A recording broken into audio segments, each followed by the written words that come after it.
bossing, palit tayo ng cover ngayon.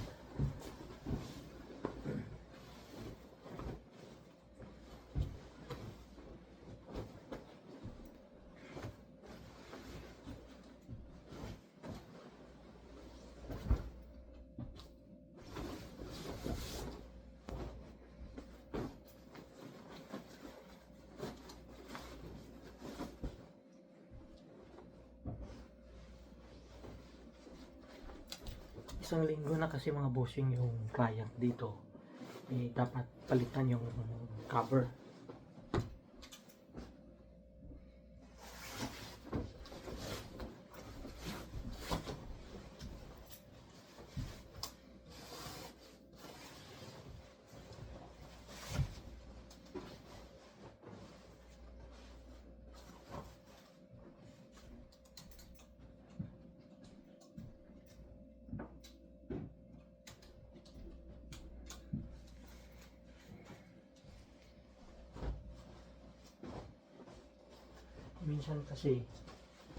Minsan kasi mga bossing, may mga client na masyadong sensitibo,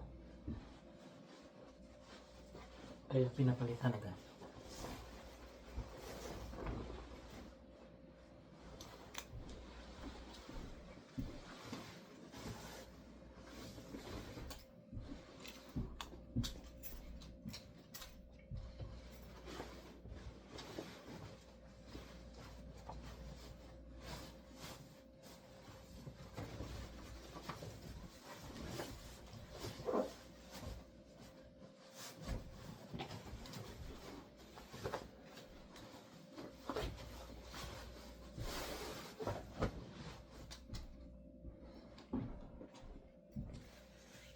Susunod natin yung flap.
Ayan bossing, napalitan na natin.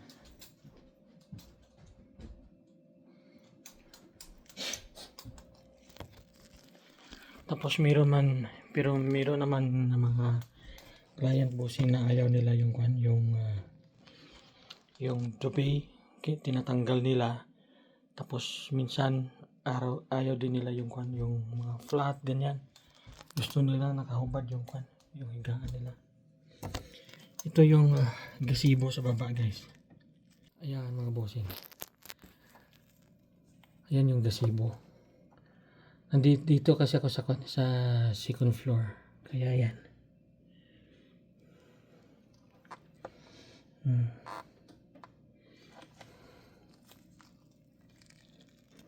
Tapos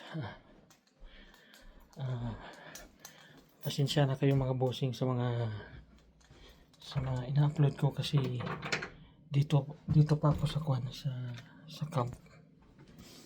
Wala ako masyadong ginagawang content kasi nandito ako sa loob. Kaya mahirap gumawa ng ibang content. Kaya yung ginagawa ko lang yung mga trabaho namin, ganyan. Yung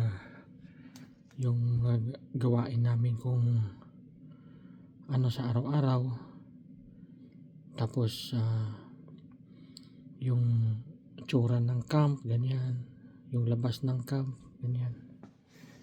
So kayo na bahala mga bossing. Magpasensya sa mga video na ina-upload ko. Tapos Miyerkules, bali 20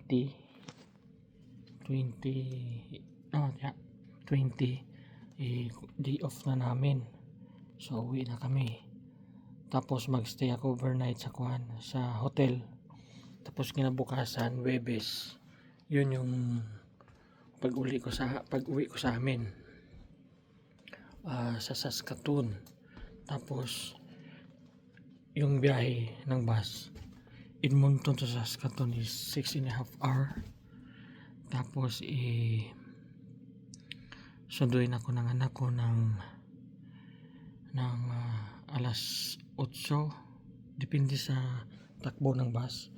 Tapos magbiyahe pa kami ng Saskatoon to Prince Albert 1.5 hours. Kaya alas 10 ng gabi ako darating sa amin. So yun, mahirap bossing kasi sa biyahe sa bus pa lang pagod na pagod ka na. So yun mga bossing, maraming salamat. Sana hindi kayo magsawa sa panonood ng mga videos ko. At saka yung hindi pa nakasubscribe, please subscribe my YouTube channel. Ingat kayo palagi.